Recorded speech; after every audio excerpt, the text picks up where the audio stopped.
Hi friends, ഞാനിന്ന് നിങ്ങളുമായിട്ട് share ചെയ്യാൻ പോകുന്നത് എല്ലാവർക്കും വളരെ യൂസ്ഫുള്ളായ നല്ല അടിപൊളി ടിപ്സുകളുമായിട്ടാണ്.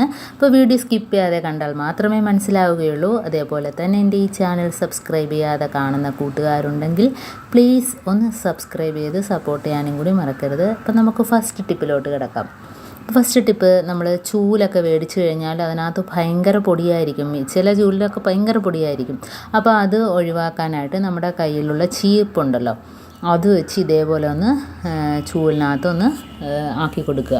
നമ്മൾ മുടി ചീവുന്ന കണക്ക് ഇതേപോലെ ഒന്ന് ആക്കി കൊടുത്താൽ മതി. ഇപ്പം ചൂല് നശിച്ചു പോകത്തൊന്നുമില്ല ഇങ്ങനെ ആക്കുന്നത് കൊണ്ട്. അപ്പോൾ അതിൻ്റെ പൊടികളെല്ലാം അതിനകത്ത് ഇറങ്ങിയിട്ട് നമുക്ക് തൂത്ത് കളയാൻ പറ്റും. അതല്ല, ഈ ചൂല് വെച്ച് നമ്മൾ പുതിയ ചൂല് വെച്ച് നമ്മൾ തൂക്കുകയാണെങ്കിൽ തൂക്കുന്ന സ്ഥലത്തെല്ലാം പൊടിയാകും. അപ്പോൾ ആദ്യം നമ്മൾ ഇതേപോലെ ഒന്ന് തട്ടിക്കുടഞ്ഞ് ഇതേപോലെ ഒന്ന് ചീവി കൊടുക്കുക, ചീപ്പ് വെച്ച്. കണ്ടോ, അപ്പം ആ പൊടികൾ ഫുള്ളായിട്ട് പോകും. ഇതിനകത്തിപ്പോൾ എനിക്ക് കുറച്ച് പൊടികളേ ഉള്ളൂ.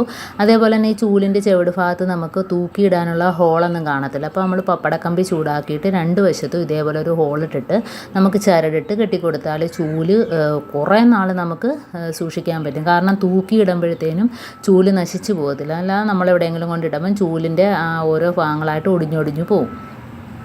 അടുത്ത ടിപ്പെന്ന് പറഞ്ഞാൽ നമ്മുടെ മരുന്നൊക്കെ ഓയിൽമെൻറ്റൊക്കെ മേടിച്ചതിൻ്റെ ഇതേപോലെ കവറുണ്ടെങ്കിൽ ആ ചെവിട് ഭാഗം വെട്ടിക്കളയുക. അതിനുശേഷം നമ്മൾ ടാപ്പിനകത്തോട്ട് അതങ്ങ് കയറ്റി കൊടുക്കുക. അപ്പോൾ ടാപ്പിലൊക്കെ ഒരുപാട് വെള്ളമൊക്കെ പോവുകയാണെങ്കിൽ നമുക്ക് വെള്ളം വേസ്റ്റ് ആകാതെ കുറച്ച് വെള്ളം മാത്രമേ ഇതിനകത്തുനിന്ന് വരത്തുള്ളൂ. അപ്പോൾ കുട്ടികളൊക്കെ പൈപ്പൊക്കെ തുറന്നിട്ട് വെള്ളമൊക്കെ ഒരുപാട് പോവുകയാണെങ്കിൽ ഇതേപോലെ ഒന്ന് ചെയ്ത് കൊടുത്താൽ മതി. അപ്പോൾ ഇതാണ്ട് കുറച്ച് വെള്ളം മാത്രമേ വരത്തുള്ളൂ. കണ്ടോ, ഇതേപോലെ നമുക്ക് പേസ്റ്റിൻ്റെ കവറുണ്ടെങ്കിലും ഇതേപോലെ ചെയ്യാം. അടുത്ത ടിപ്പെന്ന് പറഞ്ഞാൽ നമ്മുടെ പല്ലികൾ ഒരു വല്ലാത്ത ശല്യമാണ് ഈ പല്ലിയിൽ. ഇപ്പോൾ രാത്രി സമയത്താണ് കൂടുതൽ ഈ പല്ലി അടുക്കള ഗ്യാസ് സ്റ്റോപ്പിലൊക്കെ വന്ന് മേഞ്ഞിട്ട് ആകെ ശല്യമാണ് പല്ലി, പാറ്റ, ഉറുമ്പ്. അപ്പോൾ ഇതിനെയൊക്കെ ഒഴിവാക്കാൻ നമുക്ക് കുറച്ച് ചോറെടുത്തിട്ട് 2-3 തുള്ളി ഉജാല ഒഴിച്ചു കൊടുക്കാം. അതിനുശേഷം നമ്മുടെ കയ്യിൽ പാറ്റ ഗുളികയോ പാരസെറ്റാമോൾ ഗുളികയോ അതേപോലെ 2 കർപ്പൂരം കൂടെ ഞാൻ പൊടിച്ച് ചേർക്കുന്നുണ്ട്. അപ്പം ഇത് കുഴച്ചിട്ട് വെച്ചാൽ പല്ലിയൊന്നും ആ ഭാഗത്തോട്ട് അതിൻ്റെ സ്മെല്ലടിച്ചിട്ട് വരത്തില്ല. കാരണം പ്രത്യേകിച്ച് കർപ്പൂരത്തിൻ്റെ സ്മെല്ല്. പിന്നെ ദാണ്ട ഗുളിക, അപ്പോൾ അത് നമ്മൾ പൊടിച്ചിടാം. കണ്ടോ, ഞാനൊന്ന് പൊടിച്ച് ചേർത്തിട്ടുണ്ട്.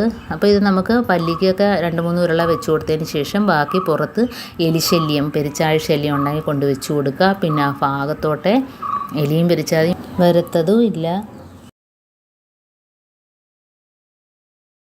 വന്ന് കഴിഞ്ഞാൽ പിന്നെ ഇത് കഴിച്ചിട്ട് അത് പോയി ചാവുകയും ചെയ്യും. പിന്നെ ആ പരിസരത്തോട്ട് പിന്നെ അടുത്ത എലികളൊന്നും വരത്തില്ല. അപ്പോൾ ഇതേപോലെ ചെയ്ത് നോക്കുക. അപ്പം നല്ലൊരു എഫക്റ്റാണ്. ഉജാലയുടെ കളറും ഉജാലയുടെ ഒരു സ്മെല്ലും അതേപോലെ തന്നെ നമ്മുടെ കർപ്പൂരവും ഗുളികയും ആകുമ്പോഴത്തേന് നമുക്ക് ഗ്യാസ് അടുപ്പിൻ്റെ മുകളിലും ഗ്യാസ് അടുപ്പിൻ്റെ അടിഭാഗത്തും എല്ലാം വെച്ച് കൊടുക്കാം. പല്ലി, പാറ്റ, ഉറുമ്പ്, അപ്പോൾ ഈച്ച, ഇങ്ങനെയുള്ള ശല്യങ്ങളൊന്നും നമുക്ക് കിച്ചണിൽ കാണത്തില്ല. അപ്പോൾ ഇതേപോലെ ചെയ്യാത്തവരൊക്കെ ഒന്ന് ചെയ്ത് നോക്കുക. അപ്പോൾ നമുക്ക് ഓരോ ഉരുളകളാക്കി ഓരോ ഭാഗത്തായിട്ട് നമുക്ക് വെച്ച് കൊടുക്കാം.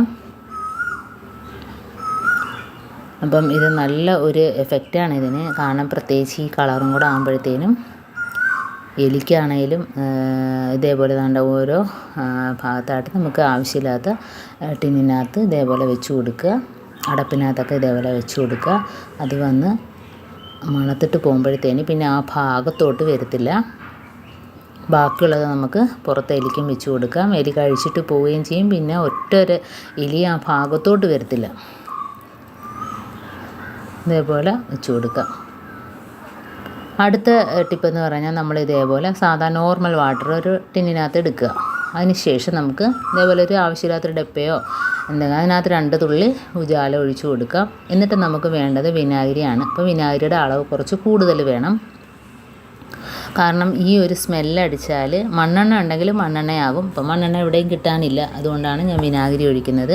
അപ്പം ഈ ഒരു സ്മെല്ലടിച്ചിട്ട് നമ്മളെ മുറ്റത്തൊക്കെ ജന്തുക്കൾ, പാമ്പോ എന്താണേലും ഈ ഒരു സ്പ്രേ തളിച്ചാൽ മതി. നമ്മൾ കുപ്പിയിലാക്കിയിട്ട് ആ ഭാഗത്തോട്ട് പിന്നെ ഒരു സാധനവും ഇഴജന്തുക്കളൊന്നും വരത്തില്ല.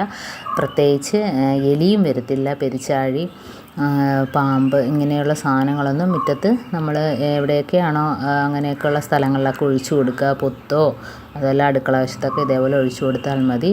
ഭാഗത്തോട്ട് ആ വെള്ളത്തിന് സ്മെല്ലടിച്ചിട്ട് ഒരു ഇഴജന്തുക്കളും വരത്തില്ല. അപ്പോൾ ഇങ്ങനെ ചെയ്യാത്തവരൊക്കെ ഒന്ന് ചെയ്ത് നോക്കുക. എൻ്റെ ടിപ്സുകളെല്ലാം നിങ്ങൾക്ക് ഇഷ്ടമാനിയായിരിക്കുന്നു. ടിപ്സിൽ ഏതെങ്കിലും ഒന്ന് യൂസ്ഫുള്ളായിട്ട് തോന്നിയിട്ടുണ്ടെങ്കിൽ ഒന്ന് ലൈക്ക് ചെയ്യാനും കമൻറ്റ് ചെയ്യാനും സബ്സ്ക്രൈബ് ചെയ്യാനും മറക്കരുത്. കൂട്ടത്തിൽ ബെല്ലൈക്കൻ എനേബിൾ ചെയ്യാനും മറക്കരുത്. എന്നാൽ മാത്രമേ ഞാനിടുന്ന ഓരോ വീഡിയോസും നിങ്ങളുടെ മുമ്പിൽ നോട്ടിഫിക്കേഷനായി എത്തുകയുള്ളൂ.